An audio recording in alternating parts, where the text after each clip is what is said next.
नमस्कार दोस्तों, मैं राहुल शर्मा आप सभी का हार्दिक अभिनंदन करता हूं टेक्स्ट बुक के प्लेटफॉर्म पर। दोस्तों, अजरबैजान की राजधानी बाकू में इस समय एक सम्मेलन चल रहा है और वो सम्मेलन है नॉन अलाइड मूवमेंट का, यानी कि गुट निरपेक्ष जो आंदोलन है उसका ये सम्मेलन चल रहा है। इस सम्मेलन में भारत ने कुछ ऐसे कर दिया है, कुछ ऐसा घटित कर दिया है जिससे चाइना और पाकिस्तान की नींद उड़ गई है। दोनों देशों को यह समझ में आ गया कि पूरी दुनिया अब भारत की ओर झुकना शुरू कर चुकी है। अब दुनिया में हमें कोई पूछने वाला नहीं है। पाकिस्तान को तो खैर कोई पूछ ही नहीं रहा है और चाइना की जिस तरीके से धीरे धीरे इकोनॉमी डाउन हो रही है, तो ये बात चाइना को भी समझ में आने लगी है और इस पर पूर्ण रूप से मोहर लगा दिया है नॉन अलाइड मूवमेंट के सम्मेलन में, जहां पर BRI और CPEC के जो दस्तावेज है उसको शामिल करने से 120 देशों ने मना कर दिया है।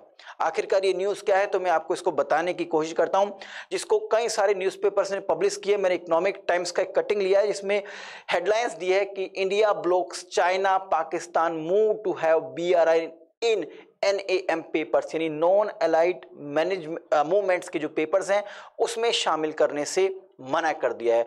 ये न्यूज़ है क्या, इसको थोड़ा डिटेल में आपको बताने की कोशिश करता हूं और हर बार की तरह यहां पर भी मैंने हिंदी की बिंदी को शामिल किया है।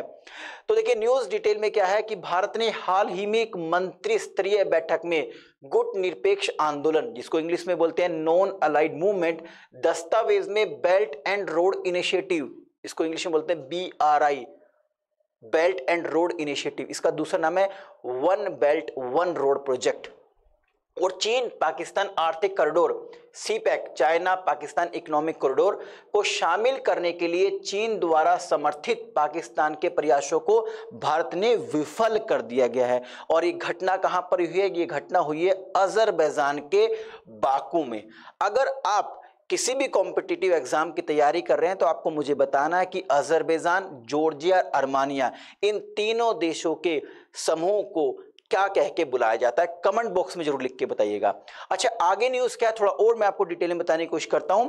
जो चाइना है ना, वो NAM यानी नॉन अलाइड मूवमेंट का मेंबर कंट्री नहीं है, ये एक ऑब्जर्वर है। यानी अभी इसको मेंबर नहीं बनाया गया, केवल ऑब्जर्वर के तौर पर रखा गया है कि अगर आपने सही तरीके से कार्य किया तो हो सकता है आने वाले समय में हम आपको मेंबर बना ले। तो ये अभी एक ऑब्जर्वर स्टेट है, इसलिए चाइना खुद तो कोई दस्तावेज पेश कर नहीं सकता है। NAM के दस्तावेज में कोई भी दस्तावेज पेश नहीं कर सकता, लेकिन चाइना क्या कर सकता है? पाकिस्तान से वो दस्तावेज पेश करा सकता है, क्योंकि पाकिस्तान जो है NAM का मेंबर है। तो यही काम किया है चाइना ने। तो चाइना के कहने पर पाकिस्तान ने BRI और CPEC के दस्तावेज इस सम्मेलन में पेश किया। अभी दस्तावेज क्या है तो मैं आपको बता दूं। देखिए NAM क्या, अभी मैं आपको 1 मिनट दीजिएगा, मैं आपको NAM के बारे में बता दूंगा कि नॉन अलाइड मूवमेंट है क्या।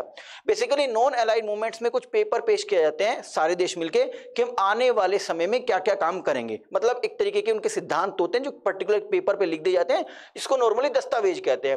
अब ये जो दस्तावेज है दोस्तों, इस दस्तावेज में चाइना BRI और CPEC को घुसाने की कोशिश कर रहा था कि भाई हमारा जो टारगेट है आने वाले समय में, हमारा लक्ष्य BRI और CPEC भी रहेगा। लेकिन भारत ने इसका पुरजोर विरोध कर दिया। भारत ने कहा कि भाई जो नॉन अलाइड मूवमेंट है उसका बेसिक स्ट्रक्चर ही कुछ और है, उसके सिद्धांत ही कुछ और है, और इसके अंदर BRI और CPEC का क्या मतलब? भारत ने अपनी कूटनीतिक चाल चल दी। भारत ने 119 देशों को, पाकिस्तान को छोड़कर 119 देशों को समझाने की कोशिश करी। अब जैसे वो देश समझे, उनको समझा दिया भारत ने और उन्होंने कहा ठीक है भाई, BRI और CPEC इसका हिस्सा नहीं होंगे, यानी कि हम BRI से रिलेटेड कोई भी पॉइंट्स और CPEC से रिलेटेड कोई भी पॉइंट हम NAM के दस्तावेज में नहीं लिखेंगे। अब इससे चाइना और पाकिस्तान का होश उड़ गया है। पाकिस्तान को तो पता है कि तुम दुनिया से अलग थलग हो ही इस टाइम, लेकिन चाइना को भी धीरे धीरे समझ में आने लगा कि भारत से दुश्मनी मोल लेना अब खतरे की घंटी है, क्योंकि पूरी दुनिया को भारत अपने कब्जे में करता जा रहा है, अपनी ओर लेता जा रहा है और चाइना को एक साइड करने की पूरी कोशिश की जा रही है। अब आप सोच रहे होंगे बहुत देर से NAM के बारे में बात कर रहा हूं, तो मैं आपको NAM के बारे में भी थोड़ा सा बता देता हूं, जिसकी पूरी फुल फॉर्म है नॉन अलाइड मूवमेंट। देखिए दोस्तों, आप ज्यादातर जानते होंगे कोल्ड वॉर, शीत युद्ध के बारे में जानते होंगे। तो देखिए शीत युद्ध ने पूरी दुनिया को 2 खेमों में बांट दिया था, 2 हिस्सों में बांट दिया गया था विचारधारा के आधार पर। अब एक खेमा रशिया की ओर चला गया और एक खेमा अमेरिका की साइड चला गया। रशिया साम्यवादी विचारधारा से संबंधित था, जबकि जो अमेरिका था वो पूंजीवादी विचारधारा की ओर एग्रेसिव था। तो यानी पूरी की पूरी दुनिया दो हिस्सों में बट गई। कुछ देश अमेरिका की तरह की साइड चले गए, कुछ देश रशिया की साइड चले गए। जो देश अमेरिका की साइड थे वो रशिया के दुश्मन बन गए, और जो देश रशिया की साइड थे वो अमेरिका के दुश्मन बन गए। रशिया और अमेरिका कोल्ड वॉर में कभी आपस में नहीं लड़े, लेकिन जो बाकी देश रशिया की साइड थे और अमेरिका की साइड थे उनमें आपस में युद्ध करवाते रहे। तो इस तरीके से पूरी की पूरी दुनिया दो खेमों में बट गई दोस्तों। लेकिन उस समय ब्रिटेन का पूरी दुनिया के देशों पर कब्जा था, और बहुत सारे देश उस समय तभी नए नए आजाद हुए थे, जैसे भारत आजाद हुआ और बहुत सारे देश आजाद हुए थे, जिसके कारण उनका इस युद्ध में शामिल होना उनके आर्थिक राजनीतिक खात्मे की निशानी रहता। भाई मान लीजिए भारत अगर कोल्ड वॉर में पार्टिसिपेट कर देता तो भारत का जो आज का अस्तित्व तो रहता ही नहीं। भारत को इकोनॉमिक रूप से भी, राजनीतिक रूप से भी, सोशल दृष्टि से भी बहुत नुकसान होता। तो भारत ने क्या करा, वो ना तो कोल्ड वॉर में न तो रशिया की साइड झुका और ना ही अमेरिका की साइड झुका, उसने अलग रहना ही पसंद करा। मतलब उसने कहा कि भाई मैं किसी भी गुट में शामिल नहीं हूं। तो भारत ने कुछ देशों के साथ मिलकर एक नॉन अलाइड मूवमेंट यानी कि गुट निरपेक्ष आंदोलन की शुरुआत करी।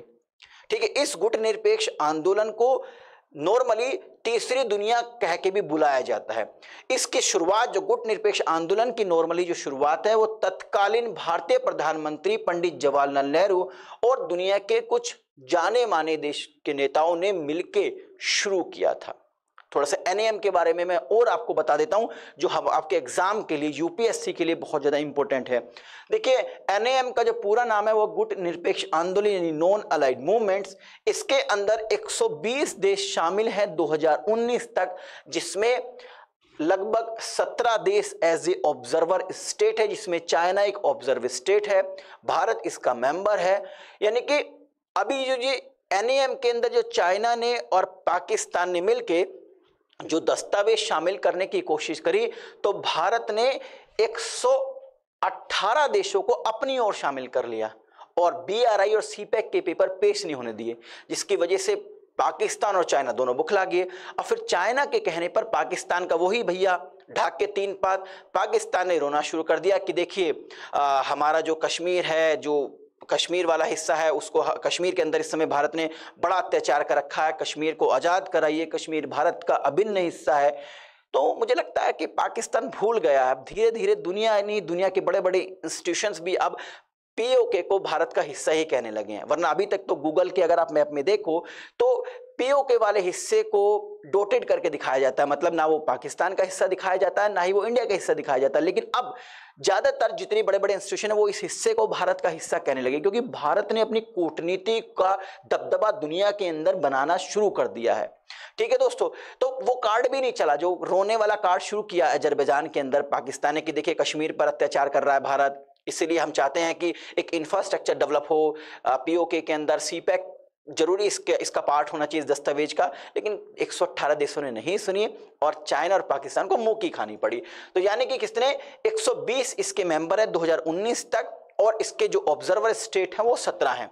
देखिए दोस्तों, जो प्रमुख संस्थापक नेता थे, यानी जब इसको स्टार्ट किया गया था, जब इसको एस्टेब्लिश किया गया था एनएएम को, उस समय बहुत सारे कुछ नेता थे, लेकिन उनमें से कुछ फेमस नेताओं के यहाँ पर नाम है, जिसमें से भारत के पंडित जवाहरलाल नेहरू जी का भी एक नाम है।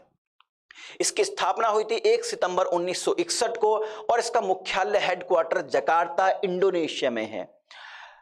इसके जो पहले अध्यक्ष थे वो थे युगोस्लाविया के राष्ट्रपति जोसेफ बरोज टिटो जी, और इसका जो प्रथम चर्चा हुई थी, इस पर पहली बार जो डिस्कशन हुआ था वो 1955 में बांडुंग सम्मेलन में हुआ था।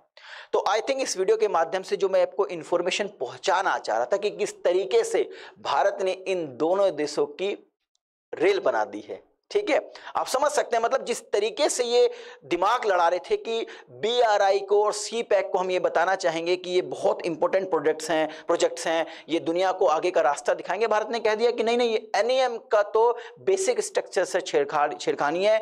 एनएएम का मुख्य उद्देश्य है कि हम दुनिया के किसी भी गुट में शामिल नहीं होंगे, हमारा मुख्य उद्देश्य ये है ही नहीं। हम चाहते हैं कि शांतिपूर्वक किसी भी गुट का हिस्सा बने हुए दुनिया का विकास हो। तो जो दस्तावेज था उसमें शामिल नहीं किए गए इन दोनों देशों की मंसूबों को, तो इनके मंसूबों को जबरदस्त झटका लगाया, भारत ने पूरा पानी फेर दिया है। तो आई थिंक इस वीडियो के माध्यम से जो इन्फॉर्मेशन मैं आप तक पहुंचाना चाह रहा था वो पहुंच गई होगी। जाने से पहले एक इन्फॉर्मेशन और देता हूं मैं आपको regarding super coaching. Super coaching के अंदर एक निर्णय आईएएस बैच की शुरुआत की गई है। निर्णय आईएएस बैच बेसिकली जो आपका 2024 है उसकी प्रिपरेशन के लिए, यूपीएससी की प्रिपरेशन के लिए एक सिंगल प्लेटफॉर्म है जहां पर आपको प्रीलिम्स, मेंस और इंटरव्यू की प्रिपरेशन कराई जाएगी। यहां पर डेली बेसिस पर एक्सपर्ट्स के द्वारा लाइव क्लासेस होगी। इंडिया के जो टॉप मोस्ट इंस्टीट्यूशंस हैं वहां पर पढ़ाने वाले एजुकेटर्स की आपको प्री रिकॉर्डेड वीडियोस भी प्रोवाइड की जाएगी। आंसर राइटिंग की फैसिलिटीज भी अवेलेबल है। आपको टेस्ट सीरीज भी प्रोवाइड की जाएगी। स्टडी मटेरियल वो भी प्रिंटेड फॉर्म में आपको दिया जाएगा। ऑप्शनल सब्जेक्ट की लगभग 8 ऑप्शनल सब्जेक्ट की आपको तैयारी कराई जाएगी। यानी कि एक सिंगल प्लेटफॉर्म है जहां पर प्रीलिम्स, मेंस और इंटरव्यू की तैयारी कराई जाती है। अब आप सोच रहे होंगे इसका फीस कितना है, तो मैं आपको बता दूं निर्णय आईएएस बैच का जो 12 मंथ्स का सब्सक्रिप्शन है इसकी फीस है 91,999 रुपए। लेकिन अगर आप मेरा कूपन कोड आर शर्मा का इस्तेमाल करते हैं तो आपको भारी भरकम डिस्काउंट मिलेगा और आपकी फीस हो जाएगी 41,249 रुपए। यानी 41,249 रुपए में आप निर्णय आईएएस बैच का 12 मंथ्स का सब्सक्रिप्शन परचेज कर सकते हैं। अब आप सोच रहे होंगे इस कोर्स को, इस निर्णय इस बैच के सब्सक्रिप्शन को कैसे लिया जाए, तो इस वीडियो के डिस्क्रिप्शन में जाइएगा, वहां पर एक लिंक दी गई है, उस लिंक पे क्लिक कीजिए, सिंपल से स्टेप्स को फॉलो कीजिए, मेरे कूपन कोड आर शर्मा का इस्तेमाल कीजिए और 41,249 रुपए में आप 12 महीने का निर्णय इस बैच का सब्सक्रिप्शन ले सकते हैं। तो आई थिंक इस वीडियो के माध्यम से जो इन्फॉर्मेशन मैं आप तक पहुंचाना चाह रहा था वो पहुंच गई होगी। चलिए फिर आज के लिए इतना ही। अगर आपसे एक रिक्वेस्ट है, जाने से पहले अगर आपने अभी तक हमारा चैनल सब्सक्राइब नहीं किया है तो इस चैनल को सब्सक्राइब कीजिए, बेल आइकन को प्रेस करना ना भूलिए। वीडियो पसंद आई तो ज्यादा से ज्यादा ग्रुप्स में, व्हाट्सएप ग्रुप में, टेलीग्राम ग्रुप्स में, जहां भी आप शेयर कर सकते हैं, अपने फेसबुक स्टेटस पे शेयर जरूर कीजिएगा ताकि ये वीडियो सभी लोगों तक पहुंच जाए और भारत की जो ऊंचाई है, भारत ऊंचाइयों पे जो शामिल हो रहा है, उन ऊंचाइयों को पा रहा है, वो सब तक पहुंचे। बहुत बहुत शुक्रिया आपका। नमस्कार, जय हिंद।